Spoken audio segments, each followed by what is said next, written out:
జాను, ఇదిగో శాలరీ వచ్చింది, తీసుకో. ఏంటండి 15,000 ఉంది? అవును, ఈ నెలకు కొంచెం అడ్జస్ట్ చేసుకో. మా నాన్న ఏదో అర్జెంట్ అని ఫోన్ చేస్తే 5,000 ఆయనకి పంపించాను. ఏంటి, ఇంకా మీ అమ్మ నాన్నకి డబ్బులు ఇస్తున్నారా?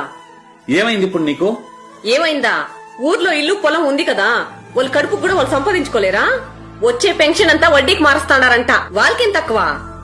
వాళ్ళు వడ్డీకి మారుస్తున్నారని నీకెవరు చెప్పినారు? చెప్పుడు మాటలు విని నోటుకొచ్చినట్లు మాట్లాడొద్దు. అయినా నీకేం తక్కువ చేస్తున్నానే, ఉన్న దాంట్లో హ్యాపీగానే ఉన్నాం కదా మనం.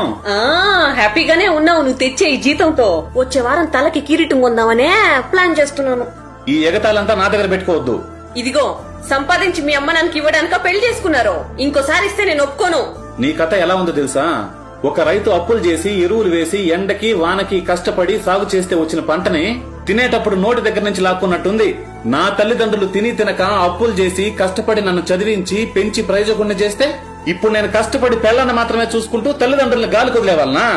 ఇది నా దగ్గర జరగదు. ఇదే నా నిర్ణయం. నీకిష్టం ఉంటే నాతో ఉండొచ్చు, లేకపోతే వెళ్లిపోవచ్చు. పెళ్లాం మత్తులో పడి తల్లిదండ్రుల్ని వృద్ధాశ్రమంలో వదిలేకుండా మీ పిల్లలతో సమానంగా చూసుకోండి. మానవ సేవే మాధవ సేవ అనడానికన్నా తల్లిదండ్రుల సేవే గొప్పదంటాను. తల్లిదండ్రుల్ని తమతోనే ఉంచుకుని ఎంతమంది చూసుకుంటున్నారో కామెంట్ చేయండి.